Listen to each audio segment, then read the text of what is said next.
Greetings, and thank you for joining us this afternoon at the 19th Annual Acquisition Research Symposium, hosted today by the Acquisition Research Program at the Naval Postgraduate School.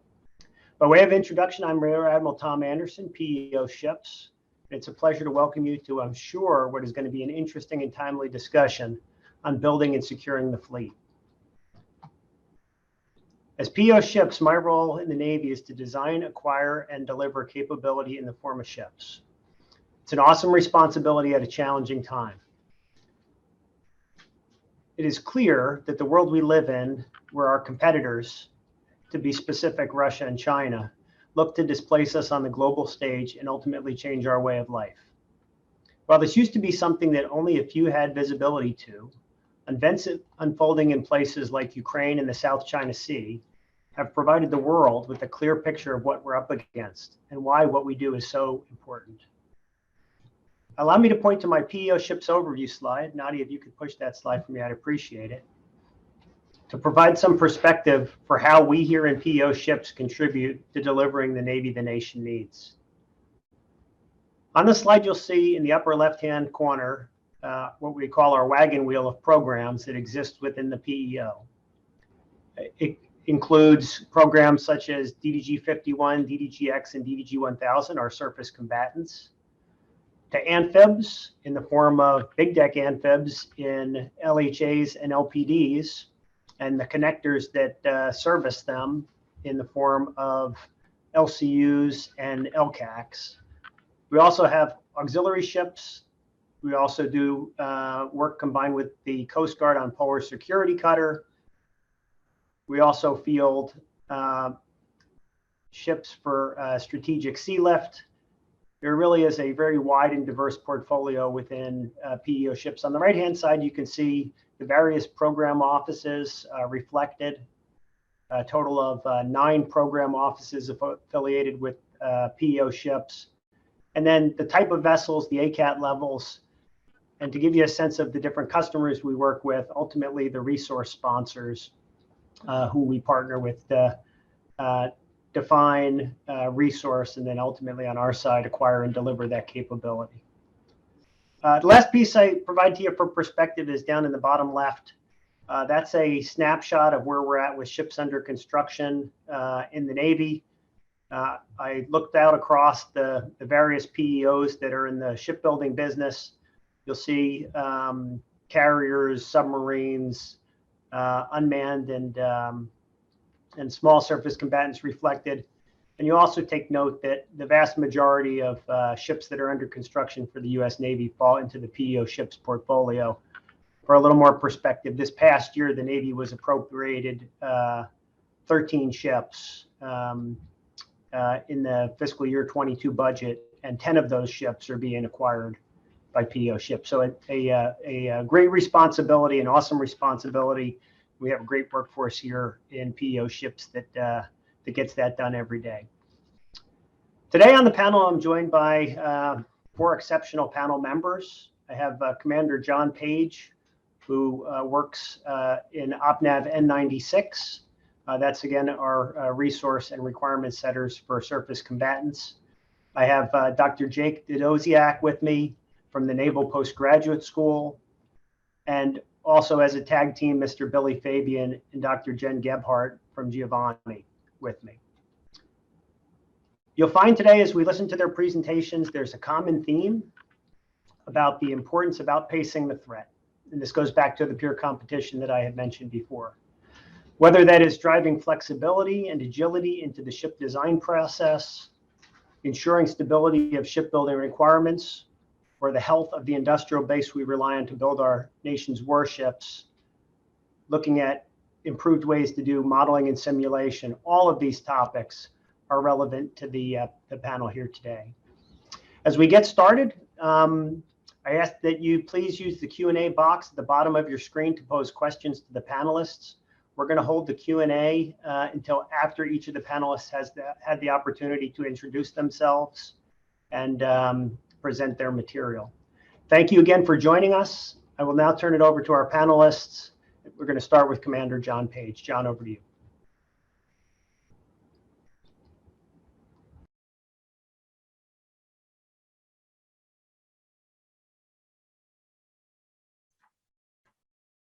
Hi, good morning. Thank you, sir. Hopefully I got everything working the right way. Depending on where you are, good morning or good afternoon. My presentation today combines some of my experiences from the last decade or so into a sort of problem and solution set. I've designed ships, including DDGX, as we're about to hear. I've delivered them, including ESB, another great ship in Admiral Anderson's portfolio. I've had the privilege of teaching at MIT, recently earned my doctorate there. And as Admiral brought up, I'm currently on CNO staff in the Surface Combatant Directorate. So each of these experiences has given me a perspective that kind of informs today's discussion, but also leads into the disclaimer that the views expressed herein are mine and don't necessarily reflect those of Navy, OPNAV, or NAVC. They're just the experiences I've built over the last decade. So the question I had in mind, I don't think many would argue that we can be better at acquisition of material for the fleet, and that improvement can apply throughout the life cycle. I personally have dealt a lot in the earlier stages of our processes, so my research naturally was focused there. And part of my philosophy then is that if we're going to do better, let's be better starting at the beginning, all the way at the left side of the horse blanket, and set up those later stages of acquisition for success, between the later stages of design, construction, and sustainment as well. Because part of what I will reveal today, these processes, this framework can extend into those phases as well and help there also. So as Admiral Anderson started to allude to, in my observation as well, the Navy has some real hurdles to overcome. We're in this strategic competition with peer adversaries that want to disrupt the rules-based international order, and we need to maintain our advantage over them. Coupled with that, though, is that the relative industrial capacity between us and others has changed over the last few decades. And unfortunately, some of that is that the capacity in the US has decreased with BRAC's closing of shipyards, et cetera. Coupled with that is the speed of change for technology, for missions, for needs of these platforms, for the tactics that they use, and other things. That speed is incredible, and it requires adaptation to maintain our advantage. But at the same time, you read the GAO reports and you take them for what they're worth with a grain of salt or whatever, but you read those GAO reports and DoD systems on average take 10 to 12 years to field. Ships are not pulling down that average. They pull up that average, unfortunately. It's usually about 16 years to get one of our platforms out to sea, after which we operate them for several decades and have these long service lives upon which they need to maintain relevance. So this starts to reveal that first sort of critical divergence where we have these long service lives, but things are changing rapidly within. And so lastly, our ships aren't getting any easier to design and build either. They naturally encounter mission growth and the changes mentioned earlier just because of these long cycle times and the long operation times that we give to our vessels. And we have to manage all that and manage the risk inherent to that. So as a data point from those GAO reports, the figure shows on average, we spend about 4 years in the blue, right? Which is capabilities-based analyses, analysis of alternatives, and, concept formulation, concept design-like activities. 4 years in that. And then we spend about a year on preliminary design and a couple years on contract design, another couple years on detailed design. So on average, it's about 8 years before we're even cutting steel on a platform.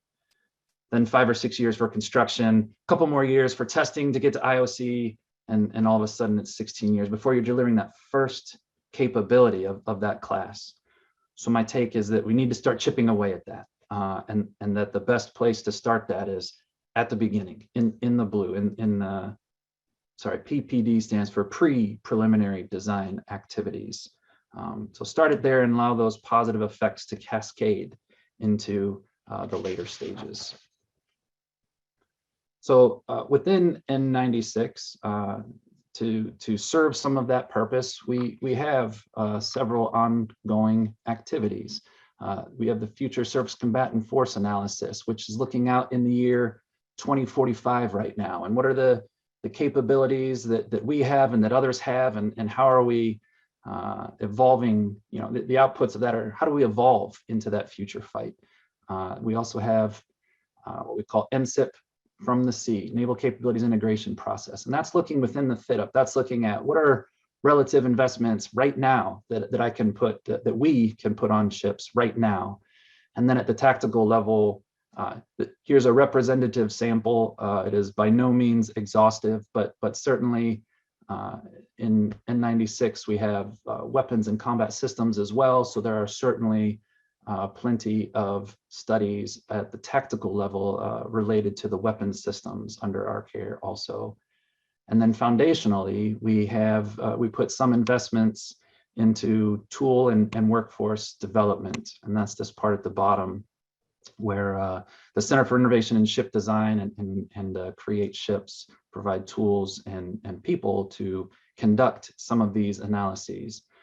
However, as the title states, they're islands right now. They're built, they're a little bit siloed, they're performing their purpose, but we can be better about it. We recognize that. So the response to all of these challenges takes something out of the playbook from Toyota. A solution to all this derives from the seminal work done back in the 1990s when some researchers went over and looked at Toyota, and they discovered two paradoxes. The first in production, right? Stopping the production line, having low work in progress, low inventory, low movement, and all these other elements actually got more cars with better quality through the production line faster. But the second paradox was on the engineering and design side, where there was more engineering activity, more design space exploration, more prototyping, looser requirements, ranges instead of points, delaying decisions, and all of that, once again, also led to better products that made it to market faster. Coupled with that, so set-based design, right? What they called it with Toyota was set-based concurrent engineering, SBCE. We call it set-based design now, but that piece of the solution set addresses the complexity, the complicatedness, the competition. We map a larger portion of the design space instead of picking one point in it and then iterating, which helps reduce the rework, and we delay decisions until the last responsible moment is a key clarifier, so that it doesn't just sound like procrastination. Flexibility is the piece that addresses the speed of change and those cycle times in the service lives. It provides a framework to evaluate value sustainment, so we can make decisions now and consciously put things in the architecture of our ships that help them sustain value through the end of their service life, which could be 60, 70, or 80 years from now, depending on how long we might build a certain class of ship and what their service lives are. But it looks for the options and preparations that give future leaders decision-making space that we can't anticipate right now. The predicament, though, is that there's not much good literature for starting up set-based design from the beginning. Flexibility is generally considered an emergent property, which means people tend to treat it as difficult to predict. It's dependent on the interaction. So we'll just go build it, and then we'll find out after we've built it, was it flexible? Was it survivable? Those types of things. So that was a hurdle to get past. And then, of course, an interesting aspect for us in this business is that the value proposition is a little bit different than Toyota, right? Profit is a fairly easy metric to measure. We don't have profit. We provide something like security or readiness, lethality, which aren't impossible to measure, but certainly more difficult. So the opportunity, the methodology, we tested out all of that on the DDGX process. Hadn't been documented before other than that original Toyota case study. So we used what's called a participatory action research approach, which is a branch of ethnography. Ethnography is just the study of people in their environment. It's usually used in the social sciences, but action research, other than just observing people, action research observes a process or a change to a process, which is what we were doing. We were changing the design process from legacy methods. And then participatory action research is we were actively involved in it, right? We weren't just watching the process change, we were the ones changing the process. But it provided a good framework for documenting and learning from how we changed the design process from other ships to set-based design with a flexibility framework on DDGX. So we had a real opportunity there to reflect on these methods as we were trying to use them. The short version is we set up a set-based design process with a framework for flexibility. We documented it along the way for posterity, and it worked. It scaled to something incredibly large and complex. It produced successes. It made robust decisions, as well as reusable design knowledge and process knowledge that was documented for posterity. It grew and importantly continued to grow and perform even while budgets shrank for that particular effort over the last year. And I just noticed and realized this, of course, is a picture of DDG 1000, not a picture of DDGX. I just thought it was a cool picture, which is why I ended up using it on this slide. But please don't draw any parallels between DDG 1000 and DDGX necessarily. But based on that experience with DDGX, the results of that and the recommendation making here is that because the process worked and it scaled, and because of the success we saw, confident that it can scale to the surface combatant domain, and then even scale beyond to the surface ship enterprise level to use this in an enduring sense for the surface ship enterprise. It allows concurrent requirement and design development, which helps to resolve this paradox that under status quo in this 16-year process, we want rigid requirements so that we can get a good design, but when soup to nuts it takes 16 years, those requirements are bound to change. So then we can make them flexible, but flexible requirements are not really requirements. This framework and process allows them to develop in parallel up to the last responsible moment once again. The flexibility framework, which is minor for today's purposes, but it can identify, analyze uncertainties, and help incorporate options for future leaders into the architecture. So the proposal is using these frameworks for continuous analysis and concept development. So within those blue bars, again, continuously conduct capability-based analyses of alternatives, concept formulation, tool development, workforce development, and use it at the enterprise level, because much of the knowledge is transferable really across surface ships. Of course, amphibs and combatants have their unique elements, but there's a lot more in common if you created a Venn diagram between those two types of ships. And so what that would create, the end result would be that same chart we saw a few slides ago, but instead of these islands of analysis, we have these arrows, right? And these arrows, to carry forward the analogy, represent sort of the bridges and the tunnels and the communications between all of the existing studies, and at the bottom, the workforce and the tools that help execute those studies. It's similar to the SCIB, for anyone familiar with that, the Surface Capability Improvement Board that was the construct from the early 1900s all the way through the Goldwater-Nichols reform. Importantly, it adds collaboration with industry, which was another great step that we took both on Frigate and on DDGX to pull in industry early, shipyards and vendors. And that would be the intent here as well, to include academia and the S&T enterprise, warfare centers and government entities as well, of course.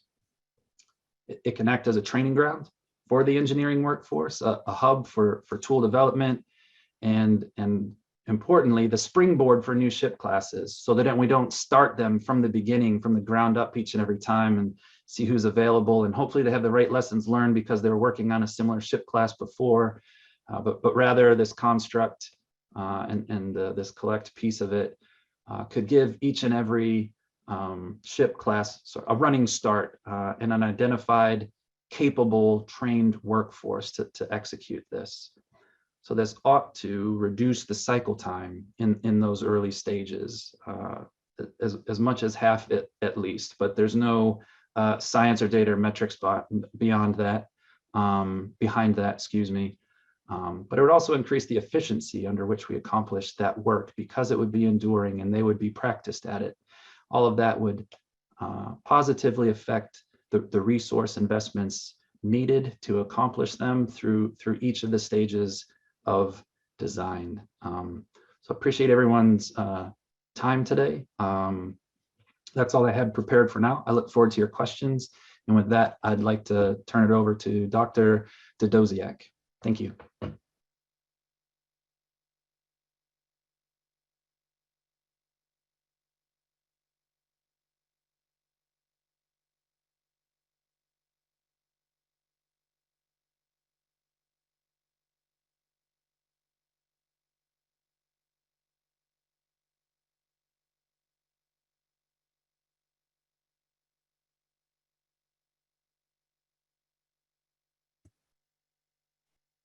Okay, so hopefully everybody can see my slides there.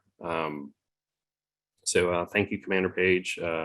Appreciate you really setting this up quite well. So the title of the study, or the work that I'm doing currently, is the shock assessment of interchangeable systems modules. So I'm the director of the Total Ship Systems Engineering program at the Naval Postgraduate School within the Mechanical Engineering Department. So I also have a background as a reserve engineering duty officer. So I had the opportunity to see some of these things in action, and also some of the challenges that we're going to speak about today, both from the design and the implementation. So as Commander Page had described, there's a lot of challenges here. Ships are built to last a long time, yet the technology and the systems don't always match that lifespan. And so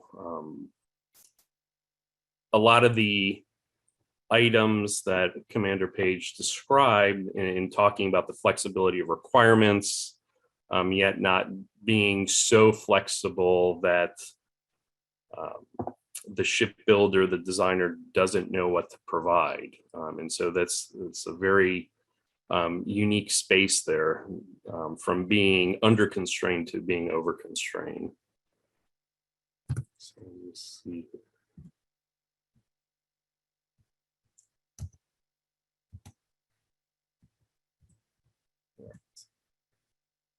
Okay, so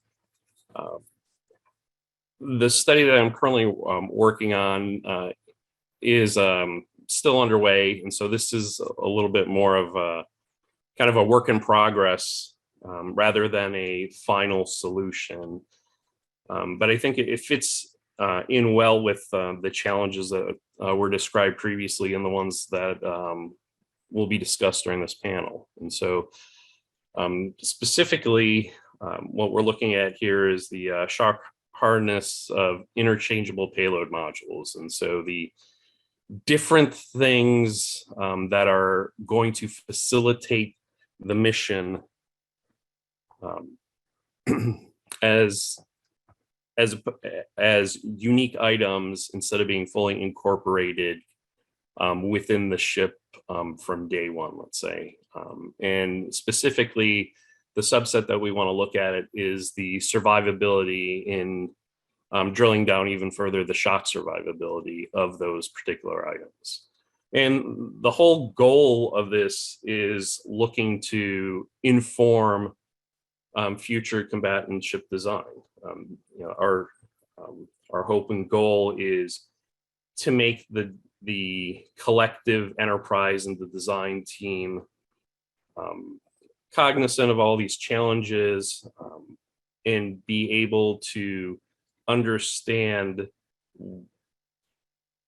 what and how can be done to eliminate some of these problems after the fact. I think, as the commander had mentioned, the last thing you want to do is go build something and then find out it doesn't quite meet the standards, the criteria that the stakeholders set for performance once that product has been fielded. And certainly in the case of a ship being a system of systems, not necessarily easily fixable after the fact. Okay, so some motivations, kind of in two forms, the applications and then some acquisition impacts. So why do we want to do this, right? So as it was brought up before, 20, 30, 50 years is what we design and build our ships for their life cycle. That's the length of time you think about aircraft carriers, surface ships, 30 to 50 years is a long time. So the ship itself provides those basic functions: mobility, certainly the ability to float, navigate, and yet it's the mission systems, the combat systems, missiles, gun systems, aircraft that provide the mission capability, i.e. the reason for that platform being there. And yet they have a much higher refresh rate as technology changes, as the threat changes. Those mission systems demand flexibility. And so there's this disparity between the platform and the vessel itself. And in addition to keeping up with the changing threats, changing missions, there's also some potential added benefits in the ability to take and decouple that payload with the ship. Things like being able to swap out entire systems for maintenance, and or of much more recently, much more in the news, things like battle damage repair, the ability to go back in and provide a refit using a ready spare.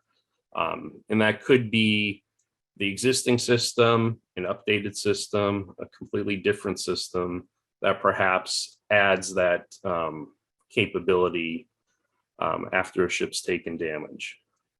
But this can't be just thought of from the engineering sense, right? So obviously we're here talking about acquisition, so acquisition impacts. This has to be done in a very deliberate way in the design, in the planning stage. And yes, it's going to take money. There's going to be upfront costs. And it's a challenge. It's a challenge to be able to incorporate those engineering, those design, those analysis costs that were mentioned previously, to get to the point where you have this flexibility to update, integrate, swap out, and repair major systems as the ship continues to go forward in its life. Okay, so just these were the overarching questions that were asked, specifically with the 5-inch 54 Mark 45 modularized naval gun system.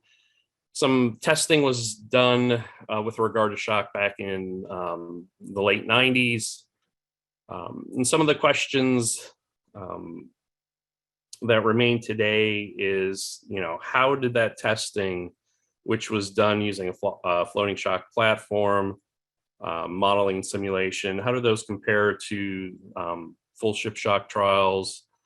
And then more importantly, is it worth taking a look at that and how things have changed, what we've learned in the 25 years or so since that occurred? And then can we actually make some good recommendations based on shock hardness when it comes to evaluating these candidate systems and employing some of these modular techniques? So CMOD, the Mako design approach, to give us some of this flexibility. All right, so when discussing the approach to modularity, flexible ship design, so stated that there's roughly five basic principles that are laid out, looking at the decoupling of the payloads or the capabilities from the platform, the ship itself, standardization of platform to payload interfaces, rapid reconfiguration, pre-planned access routes, and sufficient service life allowance growth margins. And so if you look at this, some of these are newer concepts, some such as the sufficient service life allowances or margins, design margins as they're known in naval architecture, are they're kind of the tried and true. They've been there forever, and oftentimes those are exceeded very early in the ship's life. But looking at things like pre-planned access routes, removal of equipment. An example might be the LM 2500 engines being able to be removed out the exhaust stack. There's a lot of planning and consideration that goes into being able to address some of those issues. And that has to happen early in the ship design. So here's a couple of pictures here, and there's a disclaimer here. So this is not some new Navy approved or Coast Guard, NOAA project. This was actually a student design that we did a couple of years ago with our student design team. But I thought this would be a great example to kind of look at what we're trying to get at here. And so in this design, it was a ships. So a core ship made to different stakeholder specifications with commonality amongst the basic core functions of the ship. And then, as the chart in the middle here shows, flexibility in the selection process of what might go on that vessel. And so that might be looked at as kind of this ultimate goal, as, can we reconfigure perhaps this, the NOAA variant here, which was the baseline model, least capable, I would say, at least from a Navy standpoint, but be able to take that platform and then upgrade it to the full Navy functioning vessel, which had the most strenuous requirements. And the answer there would be, sure, it's possible, as long as the core vessel or platform was designed to incorporate those changes later on. And that goes down into the services, the basic structure of the vessel itself. Okay, so quickly here, CMOD concept has been around for quite a while now, and it really keys in on that disparity between the ship's service life and the useful lifespan of the combat systems. And the basic approach there, back starting in the late 70s, was to take and implement some standard interfaces to start to separate that payload module from the ship and to be able to exchange modules over time. And so that was the key here, was taking and making that connection. And it was the physical connection and the functional separation between the payload and the ship platform itself. A little bit newer approach towards the same goal was looking at the Mako class. So again, a common core platform, but this time a little bit more in the design, and taking a basic design and then in that more detailed design, adjusting the ship design as part of this family of ships, and being able to take some modularity and flexibility in the mission modules again. So armaments, electronics, and some other key items. So if you think about, kind of drawing on, previous examples, again, not a new concept. If you think to the General Motors G bodies from the late 80s, you think about a Pontiac Grand National, a Buick Regal, an Oldsmobile Cutlass Supreme, Chevy Monte Carlo. They're basically all the same basic car, but they were configured in such a way where you could take and swap out one engine for another, providing different horsepower, different gearing ratios to provide larger torque, different body styles, but all based on that same frame. And the commonality was there such that you could then take and produce those different parts that interfaced at different production sites. And so again, not a new concept, but a lot of these things so far that we've discussed really look towards the fit, form, and function. And so, here's some examples, again, from our student project that looked at doing things like the access points and removal routes, ship design margins for swap C calculations. But there's still challenges that remain because it goes beyond that. And another example might be looking at the engineering standards, right? So everybody's familiar with the USB. Universal Serial Bus, been around since the late 90s. Here's a quick chart that shows all the different types of connectors that are USBs. 4 generations, 8 or 9 major types. And one of the takeaways in this is the newest version doesn't necessarily always win. And though they provide the same functionality, power, and data exchange, even here, that fit, form, and function just in 25 years is difficult to control, even when there are existing standards. And when we're talking about taking and integrating things 25, 30, 50 years in the future, it's a difficult challenge. Oops. So, and then when we come back to the question of shock, so this goes beyond that interface, that fit, form, and function, and this actually comes down to the criteria of performance. So we test for shock hardness in different ways: modeling, simulation, full ship shock trials, floating shock platform, drop hammer tests, all within the criteria set by the 901 series. And really what we're looking for is some kind of criteria that says, will that modular gun system continue to operate as expected as it's in situ performing? So will a train elevate, fire X number of shots? So the study that was done previously with the modularized gun system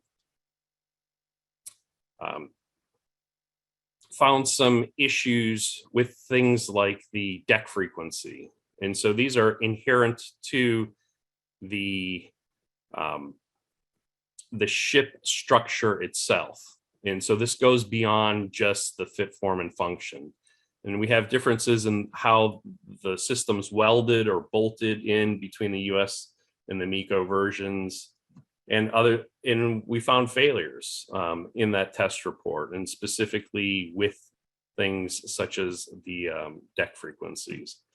So what this, the continuing study here is looking towards that next portion, right? How do we go beyond just the fit, form, and function and really look at the ship structure itself and some of those harder to get at items. So as I mentioned here, so some of that detailed investigation is continuing to look at how do we address some of those very challenging issues beyond the issues just at the surface level.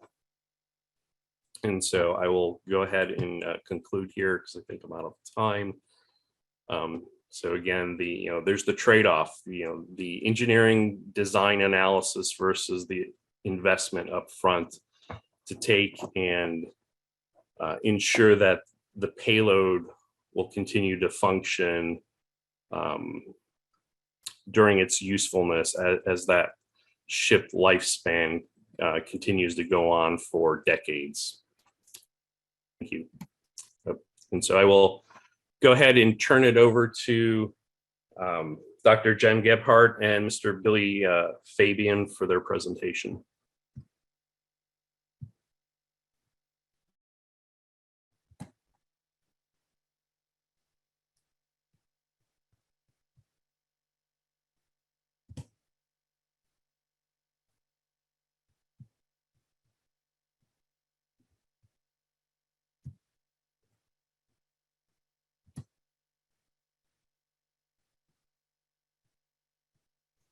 Apologies, everyone. Having a little bit of trouble sharing.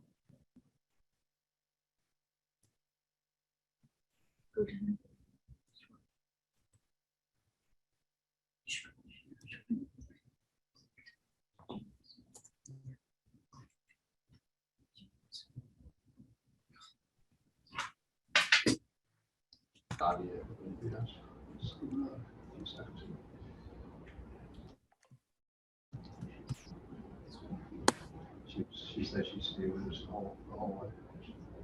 Julia comes with us, chat. Billy, are you having a hard time pushing your slides? Yeah, I am. Apologies. It was working earlier. It just doesn't seem to want to work now. I think maybe because the recording's on. Okay, there you go.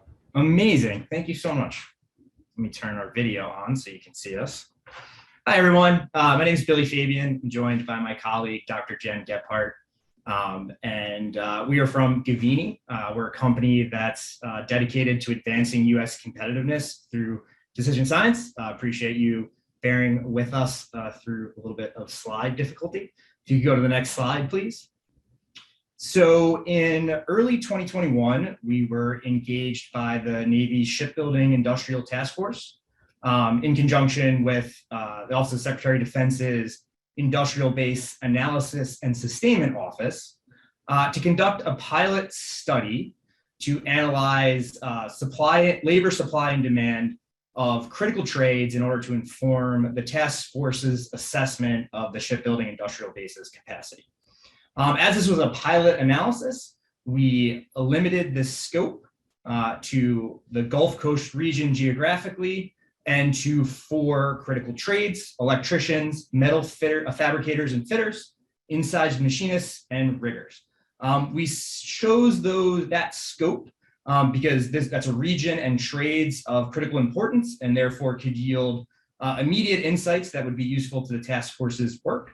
And because it enabled us to develop a model that then could be used to assess additional trades, additional regions, national level labor dynamics. And the study focused on a 7-year historical baseline from calendar year 15 to calendar year 21, and a 5-year future forecast, calendar year 22 to calendar year 26. There were 2 research questions we focused on. First, is there an adequate supply of skilled labor in critical trades to meet current and projected demand for Navy ship construction in the Gulf Coast region? And second, what drives supply and demand for those select critical trades in the US Gulf Coast region? And with that, I'll turn it over to my colleague Jen to take you through the analysis. Hi, everybody. We can go to the next slide, please. Okay, so I want to walk you through a couple of the approaches and assumptions that we made for forecasting shipbuilding demand. And so in order to understand the demand for labor and shipbuilding in the Gulf Coast, we need to understand the Navy's demand for shipbuilding and how labor requirements differ by ship class. And so we derived our labor demand for shipbuilding by using contractor performance reports. These primarily came from Huntington Ingalls and Austal. And based on these CPRs, we were able to develop labor profiles for each ship class. And what this means is that for each ship class, we were able to calculate an average workload distribution for each trade over time. So we were then used these labor profiles in order to calculate Navy shipbuilding, not only historical, but also for the next 5 years, based on the quantity and timing of hulls that are currently under construction, as well as those expected to be built over the next 5 years in the Gulf Coast region. And the idea here, right, is that if the Navy plans to build more ships or plans to build ships more quickly, we expect that to increase the demand for shipbuilding labor. Let's go ahead to the next slide. Thank you. And really at the, shipbuilding labor demand is just one of the key variables that we integrated into our overall shipbuilding labor market model. And this model is built from an informed set of predictors that enable a data-driven approach to labor forecasting. Ultimately, the outputs of this model are designed to help Congress, the Navy, shipyards, and any other stakeholders to prepare the workforce and secure the shipbuilding industrial base for the future. In order to construct this model, and to identify what are the key factors, right, that affect the market for both labor supply and demand, we completed a thorough review of the academic literature, professional literature on labor economics, labor forecasting, as well as shipbuilding and repair. This in turn drove our data collection efforts and the statistical and analytical approaches that we used in order to calculate labor baselines, as well as to model future labor capacity. And so what you see on this slide is really an integrated diagram of this model.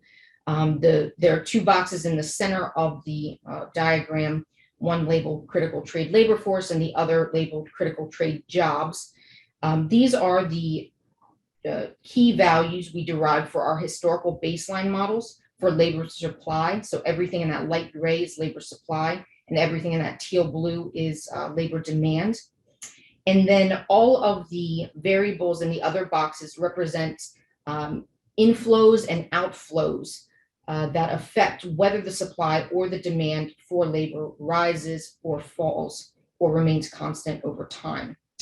And at the bottom of each box, you'll see we included kind of some of the major data sets that we used in order to operationalize these variables. Things like new entrants to the workforce, new graduates and apprenticeships, separations from the labor force like retirement and career change, wages, etc. Next slide. So our analysis revealed 3 key findings. First, the supply of workers critical to Navy shipbuilding that we examined in this study have been largely flat over the baseline period since 2015.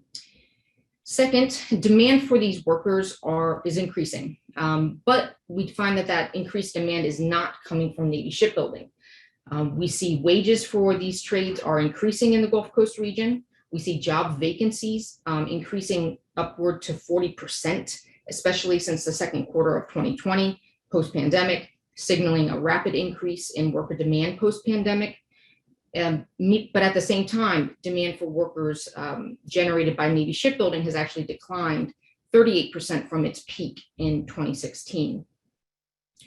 And then most importantly, while we expect sufficient labor capacity for two of the trades that we study, electricians and riggers, we expect insufficient labor capacity for inside machinists and metal fabricators and fitters in the Gulf Coast region over the next 5 years.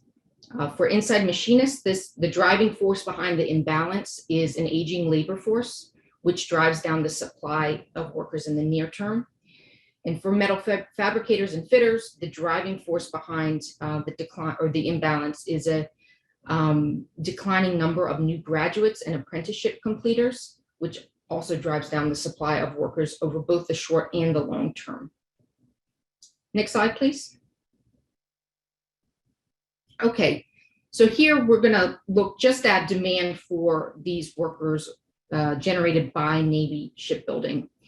And so the graph above shows the combined shipbuilding workload for all hulls by trade. You see electricians in the purple, metal fabricators and fitters in that tan color, inside machinists in the light blue, and then riggers in that dark blue at the very top of the graph. And so between the four trades, on average, electricians represent about 59% of the total number of workers required by Navy shipbuilding, just among these four trades. Inside machinists represent about 12%, metal fabricators and fitters represent about 24%, and riggers represent about 5% of the total number of workers required each quarter.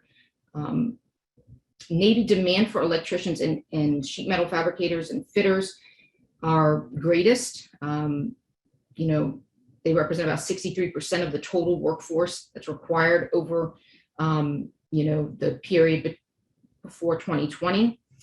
In 2020, we actually see that electricians become a greater portion of the workforce that's required.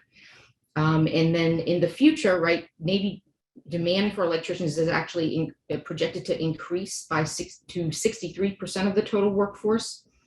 And metal fabricators and fitters are projected to decline 18%. And that this is largely due to the off-ramping of the LCS program.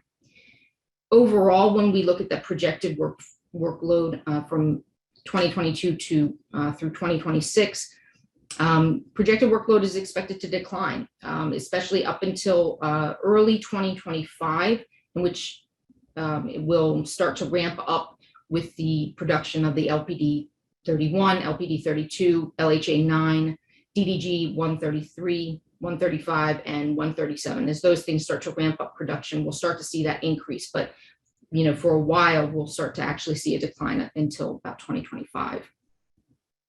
Next slide, please. Here we display both the supply and the demand forecast for two of the trades that we examined. At the top, in the top row, we see metal fabricators and fitters, and at the bottom row, we see inside machinists. These forecasts are informed by the data on all of the variables from the shipbuilding labor market model that I discussed earlier. And that includes, of course, the shipbuilding demand from the Navy. But it includes kind of all the greater regional demands for labor and the greater regional supply of drivers. And so we see the historical supply and historical demand represented by that solid line. And then once we start to get into the projections into the future, you start to see the line is accompanied by a shading. And so, all forecasts are uncertain, and it's important to be clear about the range of uncertainty associated with any particular forecast. And so the shading represents prediction intervals around the forecasted trend line. That darkest shading is going to represent, it's going to signal that actual future values should fall within that shaded range of values within a probability of 80%. As the lighter shading kind of extends that prediction to a 95% probability. The trend line itself is simply the average forecasted value. In the tables, we paint a couple of scenarios that for what the balance of supply and demand will look like in a couple of different scenarios, right? The best case scenario, right, where we have the highest predicted supply minus the lowest predicted demand. The worst case scenario, which we have the lowest predicted supply minus the highest predicted demand. And then the average case scenario, which is the average predicted supply minus the average predicted demand. And so what we can see from these two visuals here is that the demand for metal fabricators and fitters is expected to exceed supply over the next 5 years. This is largely driven by a decline in the number of new graduates and apprentices in the trade. Meanwhile, demand for metal fabricators and fitters is expected to be higher than baseline levels. This is driven by growth in industries that employ metal fabricators and fitters. It's driven by rapid increase in job vacancies and demand to replace the current workforce that is retiring or otherwise separating from the labor force.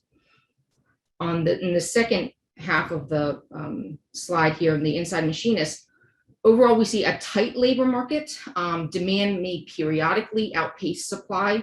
The supply of inside machinists is likely to contract periodically due to career changers and retirements. Demand for inside machinists is expected to be slightly higher than the baseline levels, and that's really driven by the need to replace the current workforce that is either retiring or otherwise leaving the labor force.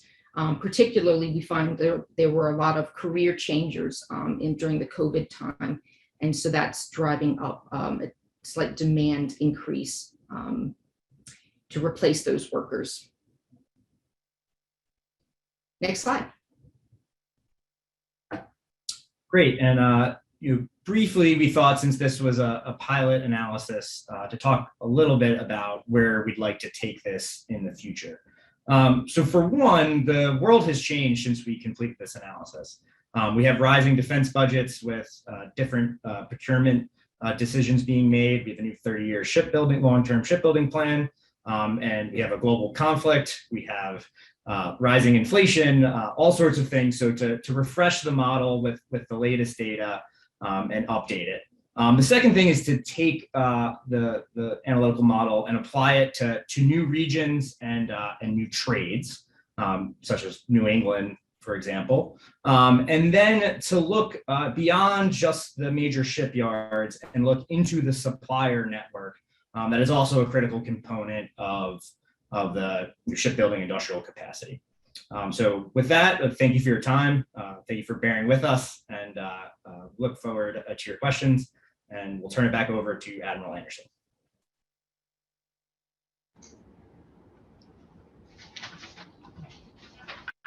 All righty, greetings. As expected, 3 great presentations, very timely yet diverse topics. As I mentioned in the beginning, for folks that have questions, we're going to enter into our question and answer phase. Please use the drop down on the screen to enter your questions. We have 2 of them here. I'm going to start off with a question, and I'll ask any of the panelists to jump in to answer it. The first one is, how are future fuel capabilities considered in this phase? I think this was generated, John Page, during your talk. What challenges do you see with integrating new fuel technology into existing assets, or is the adaptation purely in new builds? So we'll talk, I guess we can talk about that from a fuels capability, or if we want to be a little more generic about, how do we make the decisions on when the right time to put new capabilities in ships are. That may also be applicable to Jake's work. So John, why don't I ask you to give some thoughts behind that question, those questions. Sure, and thank you, sir, and thank you for the question. So how are future, we'll even just say, capabilities considered in this phase? How they are considered sort of mechanically, I'll say, is in trade-offs. So the process we set up and that I'm proposing to use sort of on a larger scale, first identifies those uncertainties, right? Is the fuel that we use going to change? Or are we going to go from DFM to only using JP5 or to only using some algae based, develop it on our own, and can our engines handle that? Will we have fusion power one day instead of fission power that we would want to incorporate, right? So step one, right, is to identify all those things first and sort of characterize what is possibly out there in the future that we might need to consider, right? And then the process, the set-based design process says, well, which of those is feasible? Which of those can I consider?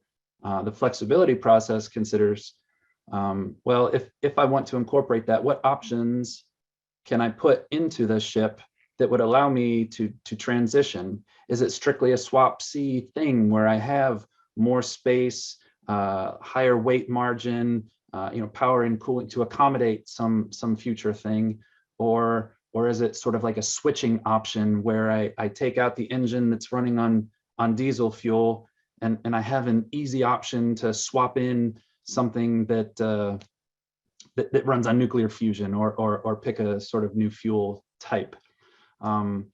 So therein starts into some of the challenges. Is bounding that trade space, right, is one of the challenges, and realistically doing so, using the right assumptions and forming the right sort of analysis that bounds sort of that forecasting. So I was on the word that Dr. Gelbrandt brought up, and how forecasting is always wrong. That's I loved that, and that's one of the difficulties is, well, we could move to this. What's the probability we might move to that, and what's the switching cost, and you have to frame all of that. So that's sort of how we have started to do that, framing it in sets that are sort of, propulsion sets and energy conversion sets that play all of those characteristics, both at the propulsion level and at the ship level, so that we understand those cost capability trade-offs for those potential future capabilities, and are they worth it? So integrating the technology into existing versus purely new builds, that's an interesting question. Personal opinion, I think there's less opportunity in existing builds, strictly because of the nature in which they were designed and built, years and decades ago in this case. So there is a giant sort of depends, it depends on that answer, that if it's a matter of switching fuel and the engine can handle the new type of fuel, then the it depends is pretty small. That it could get rather large as well. I'll stop myself now, sir. No, very good. I appreciate that. And I think your point about the difference between the challenges that exist to morph an existing in-service ship to receive different components than the luxury we have on the front end of a new design is significant. I'll just share an example. Currently, we're in the process of working the concept and migrating into preliminary design on something called DDGX.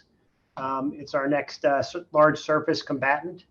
One of the challenges we have in our current surface combatant, in our DDG 51, is we're running out of margin on that ship. So a discussion about any kind of significant change in power source for that ship. Ship is designed with dedicated prime movers through a series of shafts that run the length of the ship.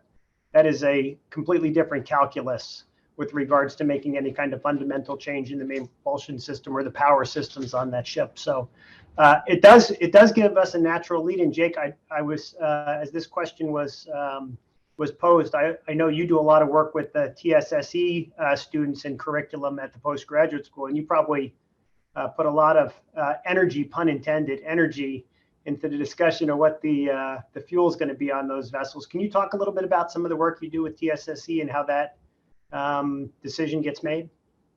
Yes, sir. So actually, the question's great because our design topic or part of our design topic for this year actually involves using kind of one of these new fuel different technologies. And so kind of the premise for our surface ship design with our engineering duty officer students this year has to do with hydrogen-based fuels.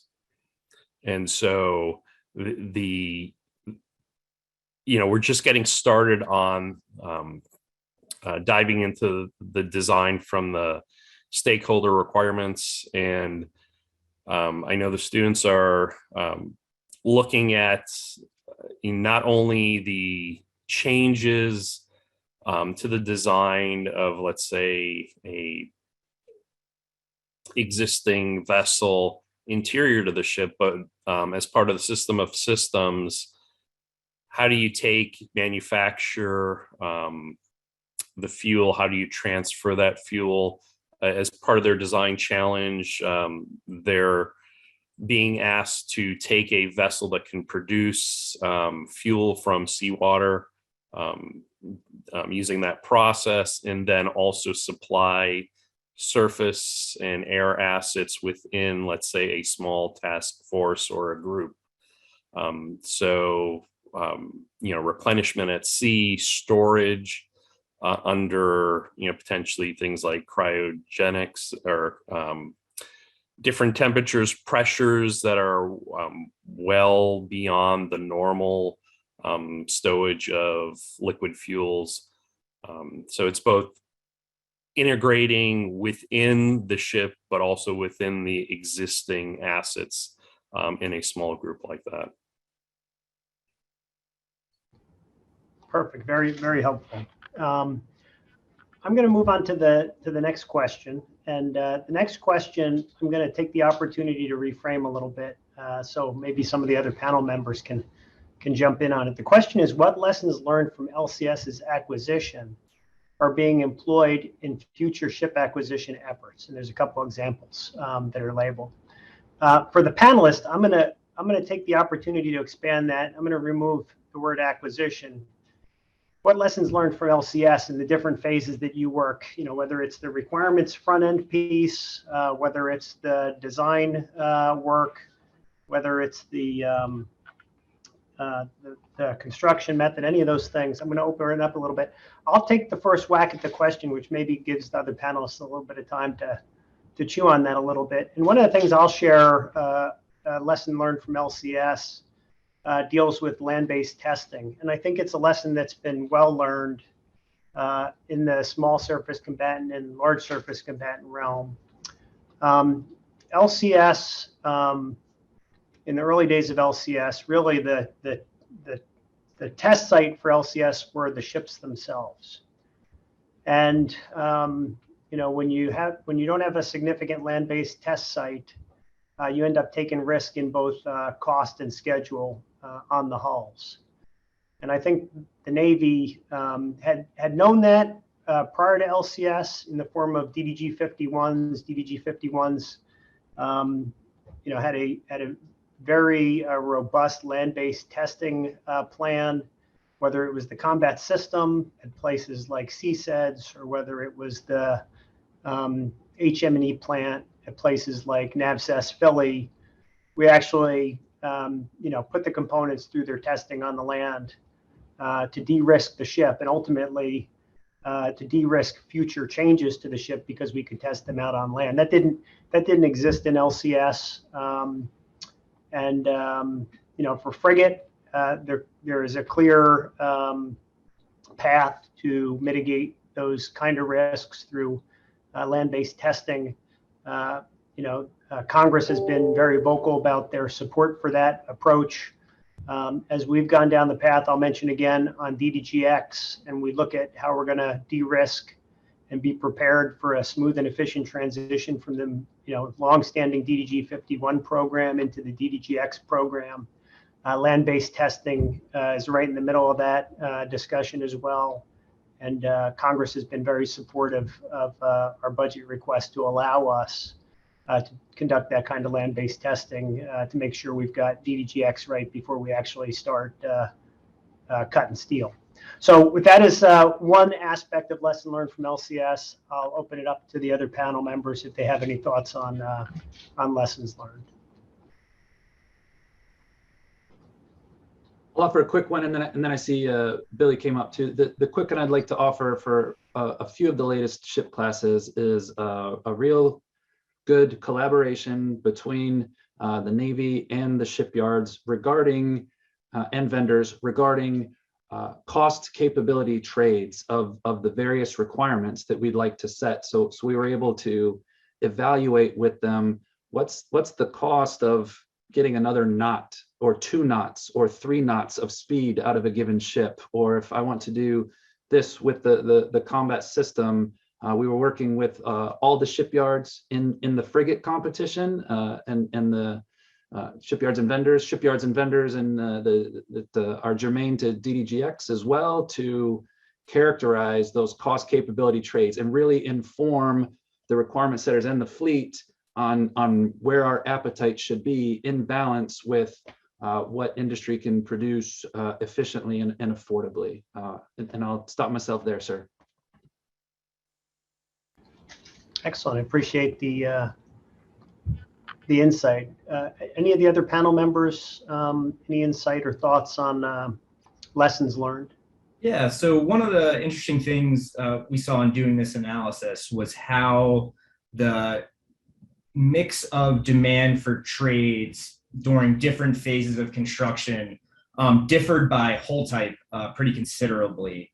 In particular, LCS, which is made to think of it, is because the aluminum hull had a very different sort of demand profile over its construction phase than many other ship class types. And I think what it really highlighted for us was the need to think about, regionally or nationally, really as a shipbuilding industry, because of the potential for these unique trade demand profiles, creating the potential for essentially demand fratricide between different ships, the need to think about how labor forces might need to change over time, but also potentially the opportunity through how shipbuilds are staggered to sort of smooth demand across different trades. Excellent. Okay. Well, I'm gonna draw the line there on the questions. I appreciate the audience sending in those questions, and I once again want to thank our panelists today. Great discussion. I appreciate all your hard work, and I ask that you continue to advance those studies to help us ultimately deliver the nation needs. Thank you all for your time today.